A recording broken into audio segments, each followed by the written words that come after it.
Baada ya kusubiri kwa zaidi ya miezi miwili, hatimaye familia, jamaa na marafiki wa aliyekuwa mfanyabiashara George Gitonga wanaweza kupata amani na utulivu. Hii ni baada ya idara ya upelelezi wa jinai DCI kupitia taarifa kuthibitisha kuwa mabaki ya binadamu yaliyopatikana wakati wa uchunguzi wa kutoweka kwa George Gitonga ni yake, baada ya uchunguzi wa DNA uliofanywa na mwanakemia mkuu wa serikali kuthibitisha utambulisho wake. Kwa mujibu wa ofisi ya upelelezi wa jinai kaunti dogo ya Isiolo, uchunguzi wa kisayansi ulionyesha kwa uwezekano wa 99% kwamba vipande vya mifupa na vielezo vyenye damu vilivyopatikana ni vya George Gitonga. Matokeo hayo yalipatikana baada ya sampuli ya DNA ya mamake mzazi kulinganishwa na mabaki hayo.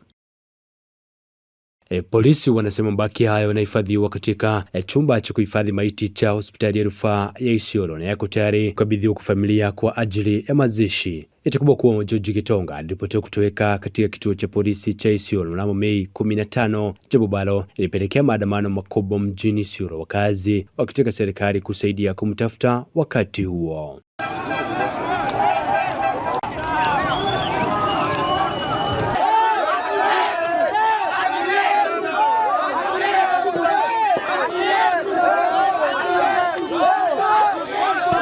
Na ile jambo ilimenikera sana ni huyu rafiki yangu anaitwa Gitonga, alikuwa anauzia mali hapa Toto opposite, na alipotea kutoka Wednesday masaa ya saa 3 na hadi saa hii hajapatikana. Kwa hivyo ombi langu ni kwa serikali, maana serikali iko na nguvu ya kutafuta mtu mahali alipo hata kama hana simu. Kwa hivyo ombi yangu kwa serikali ya Isiolo ni ya kwamba waweze kutafuta huyo jamaa pamoja na pikipiki yake ili aweze kupatikana. Kama si hivyo, maandamano utafanya kuanzia leo mpaka ile wakati atapatikana akiwa hai ama akiwa amekufa. Vijana baya!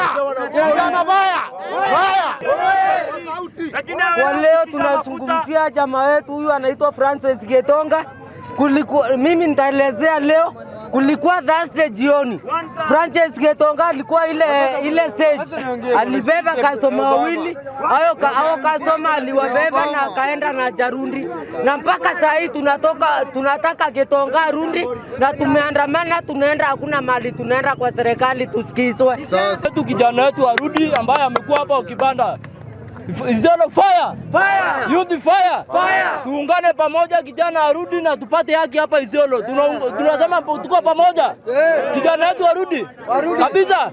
Ndio ule Kihara wa hii soko, na mimi ndio rafiki wa Gitonga wa karibu sana. Na sasa ni karibu mwezi 2 na masiku kadhaa tujapata kujua maneno ya Gitonga. Na hii maneno si mzuri na tuumiza roho. Tumeshindwa kufanya kazi hii soko, tunaumia sana sababu tunashindwa ni nini inaendelea. Sisi tumeenda kwa DCI kuuliza hii maneno ya Gitonga kila mara. Wanatuambia tukiweza hata tufate Nairobi. Hata Nairobi nimeenda mara 2 na inakuwa ngumu. Huko tunaambiwa yani kitu yote mkitaka kujua, labda DCI wenye walileta hiyo samples ndio watapewa report.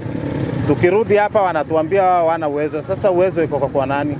Kama sisi hatushughulikiwi na serikali, tuende mahali ingine tushughulikiwe. Sisi ni masikini, hatutaweza kufuatilia.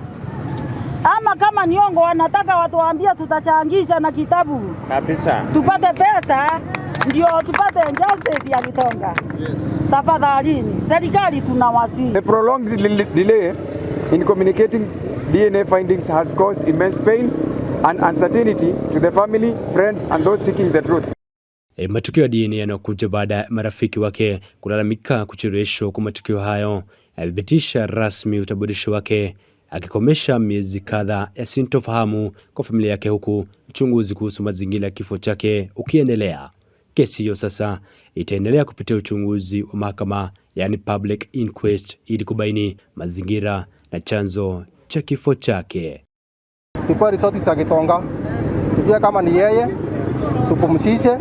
Kutoka Kamachu TV tunasema kwamba Mwenyezi Mungu ailaze roho yake George Gitonga mahali pema peponi, na tunaipa pole familia yake. Nikiripotia Kamachu TV, itaripota 001 wa Chumbi Kamachu.